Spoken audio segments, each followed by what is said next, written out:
It looks like the end of the world. Is it? Really very big. Oh wow. Really? Wow, this is so unexpected.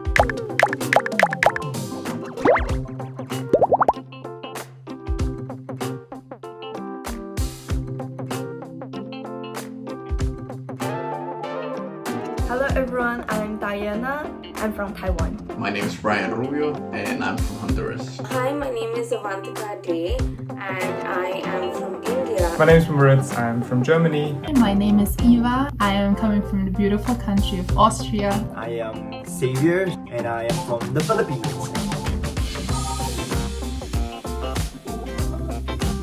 School usually started at 7:30 a.m. and it ended at around 2:30 p.m. From 7:30 to 5 p.m. every single day, Monday to Friday, it doesn't change. Well, generally speaking, school starts at 8. In primary school, you might be done around lunchtime. For the elementary school, it's until like 12, 1 p.m. Then comes our 8 to around 1:30.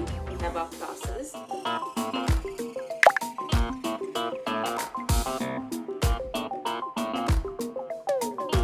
Taiwanese lunch have a really interesting name. So for school lunch, we also call it nutritious lunch. That looks great. To be honest with you, I would trade that for the lunch we get at school. Oh, I like this. Our diet consists basically of rice, beans, and meat. We also have a lot of tortilla, similar to like most countries in the Central America. People can go to a canteen, like a cafeteria kind of thing. Actually, we have quite a variety of food. There is definitely not something like these canteens. All the students bring some small lunch from home, like sandwich or some snacks from home. Some students, they will go have the lunch boxes and carry them back to the classroom. Other students will line up, have their plates on their hands and waiting for the school lunch. Really? That is so responsible of them. I would definitely drop it. If we had young kids like that serve themselves their own lunch, it would result in a food fight. Like it would be a disastrous idea. Primary and high school, they're just the same. It's just like the normal polo, white polo, and just like a short or a pants. Most of our colleges and universities, they have their own uniform. Sometimes it makes you more of like military style. I mean, like there's more of like control in the system. Not a single Austrian school has it. We definitely have uniforms in India. When you talk about public education at public schools, regular schools, nope, never, not at all. Austria is a very respectful country towards everything and everyone, and taking away a personal right of clothing and just this way of expression is, I think, something that where people would see it as a breach in their freedom. It's like a 3/4 dress and like pants. Pants were something we were looking forward to. But you do not see that in a lot of schools in India, that girls get to wear pants. I feel it's a little problematic. In Germany, is not as positively connotated as it might be in Asia. So discipline is good, yeah, but only to a certain degree. Like probably we value freedom, I guess, or like freedom of expression, creativity, and discipline is sort of a value, but it's not that important in our culture.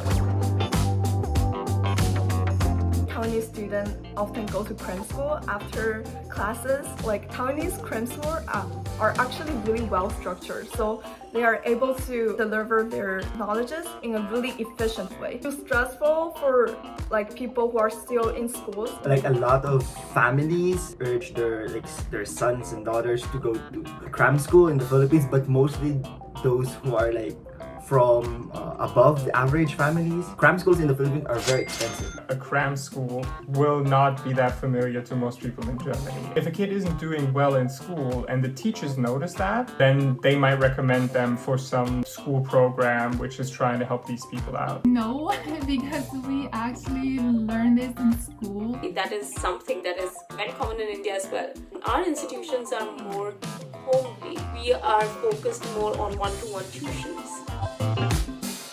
We have 12 years of education and 9 years of them are obligated. 6 years are in elementary school, then you have 3 years of middle school, then after that you have 3 years of high school. So we go to school from elementary to high school for 11 years. First we go from 1st to 6th grade, and then we go from 7th all the way to 11th. Our education system before is quite different than other Asian countries. So I took my primary school for 6 years, and then my high school for 4 years. The education government, they decided to put senior high school. So all of those like people 1998 beyond, they now have to go an additional 2 years in high school. Primary school is for 4 years. You then get to decide whether you go to the high school for like high performing students and then like average performing students, and then the third path is more like vocational training.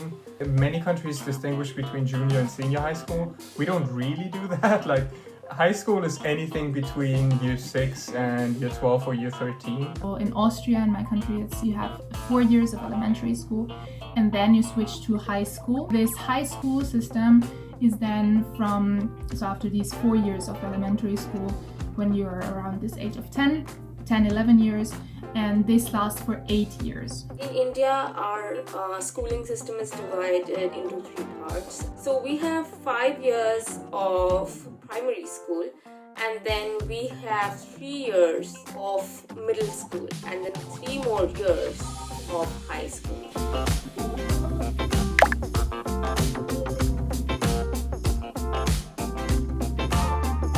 You have to go through an admission exam, and in this admission exam, it's similar to the ones from College Board. So you have to do reading comprehension, some writing, and some math. We don't have anything like SAT. The most important variable is your A-level grades. If you get a good A-level, you can study anything.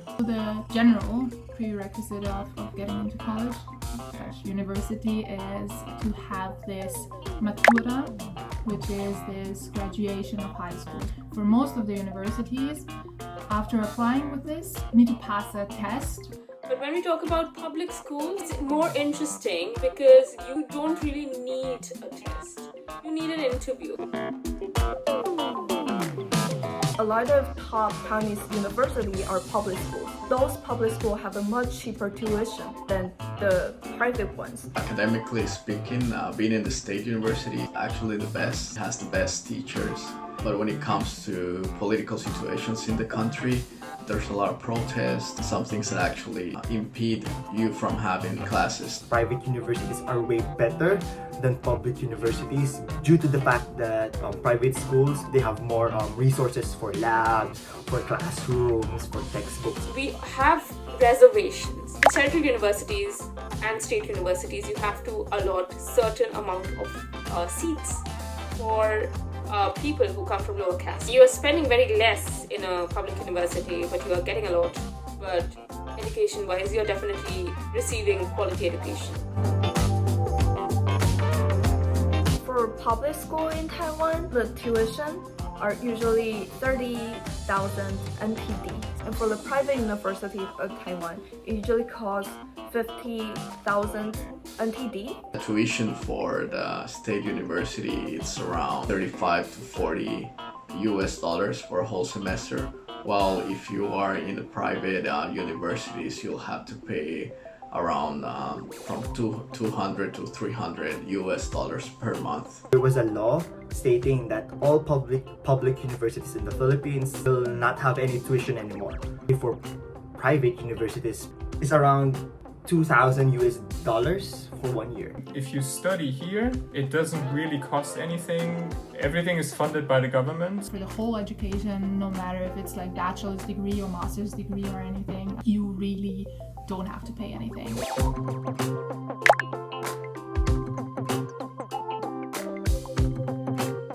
In Taiwan, we do have vocational education.